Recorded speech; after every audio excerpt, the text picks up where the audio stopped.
आसामनि सोलोंथाइ मन्थ्रि डक्टर रनज पेगुनि आंगो जिल्लायाव गंसे सोरखारि फरायसालियाव सासेबो फोरोंगिरि गैया। धेमाजि जिल्लानि सिमेन्ट सापरि हालामनि सिङाव थानाय मानिकपुर बर' गुदि फरायसालियाव सासेबो फोरोंगिरि गैयैनि खौराङा दिनै सोराङाव फैदों। मिथिनो मोननाय बादिब्ला मानिकपुर बर' गुदि फरायसालियाव थांनाय 1 दाननि सिगांनिफ्रायनो सासेबो फोरोंगिरि गैया, जायखौ लानानै दा फरायसा आरो दिथागिरिफोरा जोबोद जिंगायाव गोग्लैदों। मानिकपुर बर' गुदि फरायसालिनि लोगो फोरोंगिरि प्रमिला ब्रह्मआ आजिरा मोनखांनायनि उनाव गाहाय फोरोंगिरि जारिमिन मुसाहारियाबो गुबुन फरायसालियाव ट्रान्सफार लानानै थांनायनि थाखाय दिनै बे फरायसालिया फोरोंगिरिनि आंखालजों भुगिनो गोनां जादों।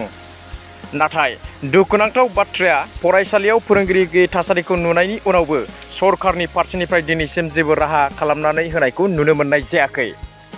मानिकपुर बर' गुदि फरायसालियाव सासेबो फोरोंगिरि गैयैनि जाहोनाव फरायसाफोरनि इयुनखौ साननानै दासान्दि फरायसाफोरनि बिमा-बिफा, दिथागिरि आरो ओनसोलनि माहारियारि आफादनि दैदेनगिरि बिथांमोनहा जोबोद गोनो गोथोआव गोग्लैदों आरो थाबैनो बे फरायसालियाव गोदान फोरोंगिरि थिसनथाइ होनो थाखाय सरकारखौ खावलायदों। जोंनि फरायसालियाव मास्टार गैया, फोरोंगिरि गैया। आं फरायसानिनो बिमा। फरायसालियाव फोरोंगिरि गैया। गथ'फ्रा फरायनो थाखाय मास्टार गैया जानानै दङ। जों दा बबे स्कुलाव हरनो, जों दा फोरोंनोबो माबा गैया। जों दुखिया मानसि।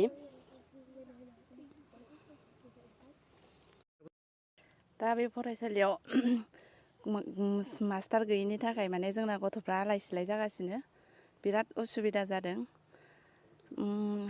हायोबा जोंनो थाबैनो मास्टार नांगौ आरो जोङो दुखिया मानसिफ्रा आरो बेलेग स्कुलावबो जों सोनो हाया। जोबोद जों खस्थ' जानानै दङ। जोंनि गथ'फ्रा आरो मोजां बिदिनो मास्टार गैयाबा आरो दुखियानि गथ'फ्रा आरो इयुनाव आवगायनो हानाय नङा। बेनि थाखायनो जोङो जोंनि आफादफोर बा संगठनफोर, साहित्य सभाफोर बिसोरनिसिम खावलायहरनाय जाबाय, जोंनो थाबैनो मास्टार नांगौ। आरो जोंनो सार हेमन्त बिश्व शर्मानिसिमबो मोनसे अनुरद, जोंनो थाबैनो बेयाव स्कुलाव मास्टार नांगौ, नङाबा जोंना गथ'फ्रा जोबोद आलाय-सिलाय जासिगोन। 20 जन दङ गासै। खावलायहरबाय, जेनेबा बिथांमोनहाबो जोंखौ हायोबा सहाय खालामनांगौ आरो थाबैनो जोंनो मास्टार हरनांगौ। माने फरायसालिखौ दाथ' जेनेबा आंबो साननैसो क्लास खालामदोंमोन बारु खालामनाया, ओमफ्राय साननैसो आरो बेलेगनिफ्राय मास्टार लाबोदोंमोन। दा बेबो आरो थांफिननांगौ बायद' जाबाय गावनि स्कुलाव। ओमफ्राय दा जोङो बे गथ'फ्रा, जोंनि एबसु गथ'फ्रा साननैसो फोरोंथ'नो होननानै बुंदों आरो सार फैसान्दि, गथ'फ्रा जाहाथे आलाय-सिलाय जायाथों बिदि होननानै माने हरनो हायोबा मोनगोन आरो माने। बे समावहाय खोब दुखुनांथाव बाथ्रा, मानिकपुर गुदि फरायसालिनि जिखिनि जेंना, बे जेंनानि सायावहाय जोङो फरायसालि सामलाय आफादजों लोगोसे जों दुलाराय बर' फरायसा आफाद, जोङो बिअनिसिम जों मोनसे खावलायदोंमोन। बे खावलायनाय लेखायै बिथाङा 20 साननि थाखाय फोरोंगिरि हरदोंमोन। बे 20 सानाबो बारलांबाय। दा जोबनाय लोगो लोगोनो बे फोरोंगिरिया गावनि फरायसालियाव थांफिनबाय। दा बेवहाय फोरोंगिरिनि जेंना जाना दं, फोरोंगिरि गैया। दा ओंखायनो जों खावलायदोंमोन गभर्नमेन्टखौ जे थाबैनो बेवहाय फोरोंगिरि थिसनहरनांगौ, रिक्रुइटमेन्ट होनांगौ। बे खोथाखौ लानानै जों जोंनि जिल्ला आफादनिसिमबो जोङो मेसेज होदों, मिरुनिसिमबो जों मेसेज दैथायहरबाय थादोंमोन। नाथाय गभर्नमेन्टआ बेनि सायावहाय जेबो प्रसेसखौनो लायाखै। दिनै बर' जातिनि थांनाय थैनायनिफ्राय लानानै, भाषानिफ्राय लानानै, सोलोंथाइनिफ्राय लानानै, हा-हुनि मोन्थाइनिफ्राय लानानै जोङो गोबां सोमावसारबोबाय। बे सोमावसारनायनि गेजेरजोंबो जों दिनै जाखिनि सुक्ति जाबोबाय थादों, बै सुक्तिफोरा जोंनि जाफुंजायैनि थाखायनो जों गेजेर गेजेर सोमावसारनायखौबो जों लाबोनो गोनां बायद' जादोंमोन। नै दिनै जिखिनि BSc मोननायनि उनाव BTC मोनदों, BTC मोननायनि उनावहाय BTR मोनदों। BTRनि जिखिनि मोनफ्रोमबो दफाफोर दं, बेखौ जुदि मावफुंजायोमोनब्ला दिनै बेबायदि अबस्था जानाय नङामोन, फैनाय नङामोन। जों बेखौ रोखा जों मोनथियो मोनदाङो नाथाय दिनै बेफोर माखासे हाबाफारिफ्रा मावफुंजायैनि थाखायनो दिनै जोंनि फरायसालिफ्रावहाय फोरोंगिरिनि जेंनाया बांसिननिफ्राय बांसिन जादों जों मोननो हादोंमोन टेट आनजाद उथ्रिनानै बे फोरोंगिरि मावफैनाय चिरां जिल्लानिफ्राय जों मोननो हादोंमोन बिथाङा बिटिआरआव गोदानै एपइन्टमेन्ट मोनबावबाय होननाय खोनादों ओंखायनो बिथाङा बेखौ गारनानै गावनि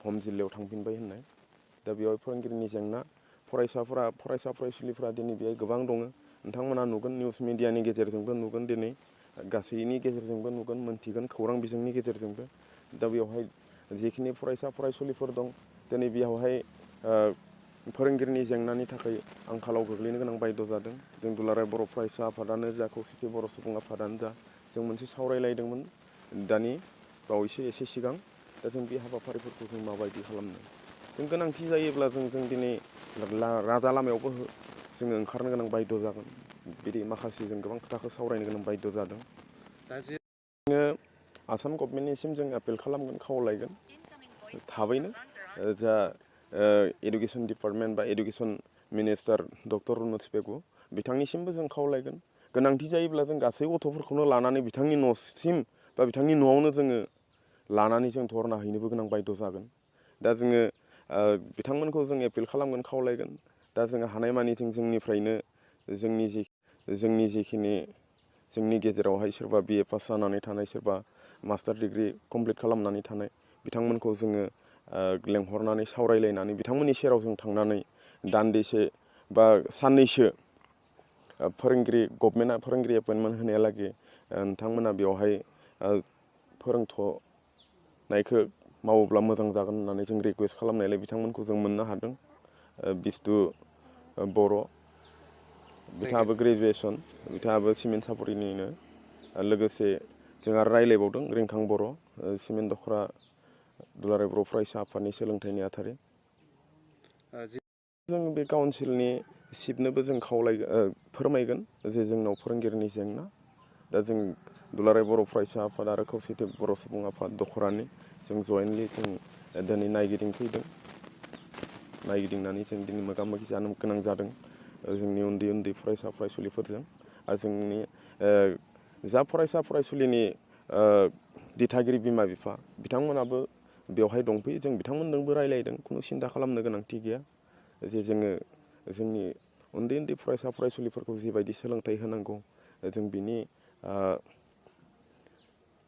हाबाफारिखौ जों लागोन जों रुजुनगोन हानायखिनि जे जों जोंनिफ्रायनो जि एसे एनै हायो जोङो माखासे जोंनि दख'रानि सिङावहाय थानाय माखासे वेलजारफोरबो दं जों बिदिनो थाइसे थाइनै खांनानैब्लाबो माबा मोनसे फोरोंनायनि जिखिनि दान बान्था जों बेखौबो होनायनि जों मोनसे प्रसेस बा सावरायदों आरो जोङो खावलायगोन काउन्सिलखौबो जों फोरमायगोन जे बेवहाय माबा मोनसे ग्रान्ट इन एड एसे होनो हायो नामा फोरोंगिरिफोरनो बेखौबो जों चिफ सारजों थांनानै रायज्लायगोन फोरमायगोन थिग बेफोरबायदि जोङो जोंनि दिथागिरि बिमा बिफाखौबो जों बेफोरबायदि बुजायदों ओंखायनो सोलोंथाइ होनायाव बा सोलोंथाइ लानायाव गथ'फ्रा जेबो उसुबिदा जानाय नङा बेखिनिखौ जों फोरमायदों जिखिनि गभर्नमेन्टनि फारसे जों प्रेसार होनांगौ जों बेखौ होबायानो दंखायो गाबोन समफोरनि गेजेरावहाय जोङो स्पेसियेलि डक्टर रनज पेगुखौ जों लोगो हमनायनि मोनसे थांखि लादों आरो MLA खौबो लोगो हमनायनि थांखि लादों बे थांखि बायदियै जों जाफुंसारगोन बेखौ मिजिंथिनाय दं आरोखि